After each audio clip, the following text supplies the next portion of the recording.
J'ai à mes côtés Robert Bérubé, qui est le fondateur de l'agence des routes du monde. Bonjour.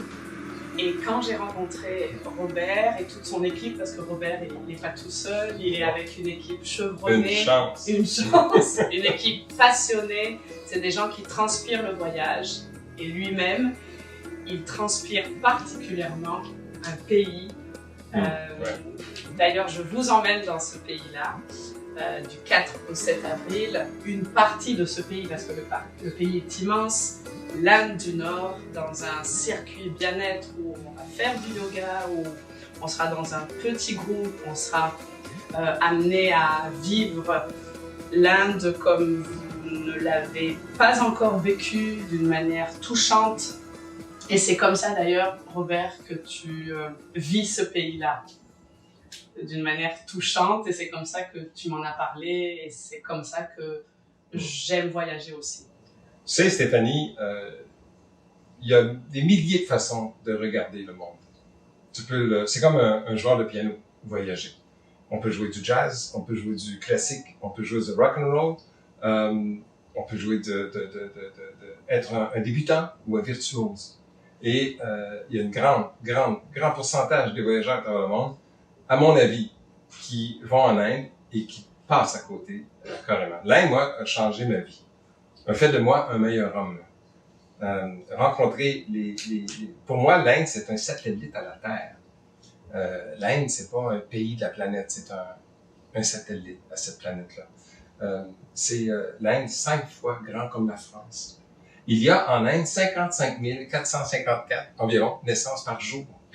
C'est absolument, c'est un pays qui est impossible. 8000 kilomètres de côte, 1 milliard 364 millions de personnes. C'est 1364 millions de personnes. 32 naissances à la minute.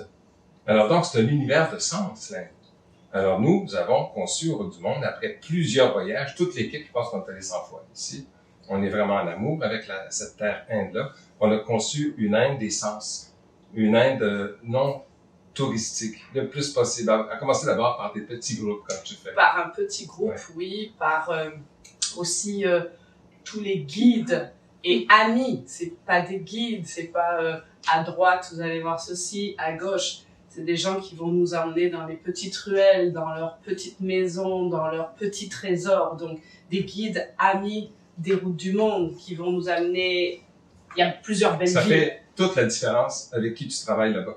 Et on n'a pas des guides là-bas, on a des frères. On a des frères. Tu sais, à commencer par Kidi, c'est notre grand frère. Ça fait 23 ans qu'il guide nos voyages, Kidi. C'est absolument incroyable.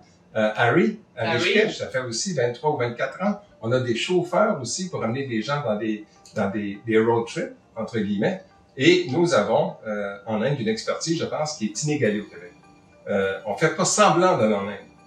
On découvre l'Inde, on la voit, on la sent, on lui touche. On la touche, oui. Et les villes où on t'a conseillé d'aller, donc, que tu as déjà fait. Oui. Tu sais, Delhi, c'est 18 millions d'habitants. Tu sais, Delhi, c'est les corridors du Centre Bell après une partie de hockey, mais c'est comme ça 16 heures par jour. Le joyeux chaos. 18 heures par jour. Et Delhi est nécessaire pendant les 2 premiers jours pour ensuite vivre toute la paix de Rishikesh. Berceau du yoga de la méditation, où notre grande amie, et belle amie Stéphanie, on va faire du yoga le corps et sur l'esprit. le Gange. Là, je la vois, la plage, parce que j'ai amené un groupe donc en avril dernier. Robert Amritsar. Merveille des merveilles, le temple d'or, le Golden Temple. J'ai voyagé un petit peu dans ma vie, là, mais j'y suis retourné en avril. J'ai été la mâchoire par terre, tellement c'est beau, ce temple-là, cet endroit-là, cette ville-là, les gens qui l'habitent. 2 jours à Amritsar, tu passerais juste ces 2 jours-là en Inde et tu aurais vécu l'Inde plus que bien du monde pense l'avoir vécu.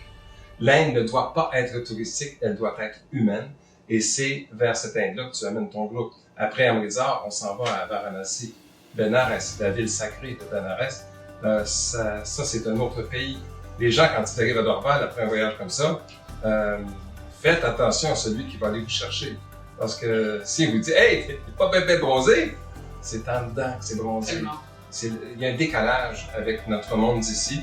Puis un voyage réussi en Inde, c'est un voyage qui va te faire pleurer, rire. Oui, parce que ouais.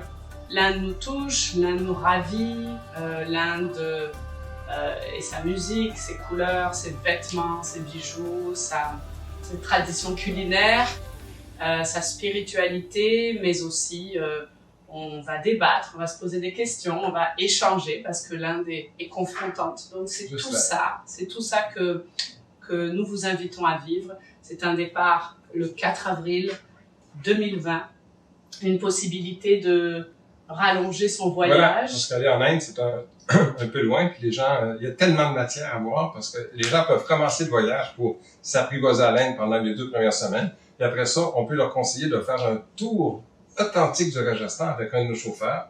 Ils peuvent même combiner avec un séjour dans un centre ayurvédique du sud de l'Inde, sur les plages du Kerala, aller vivre les backwaters du sud, aller au Sikkim dans les plantations de thé, aller même vers des mégapoles comme Mumbai, comme Calcutta.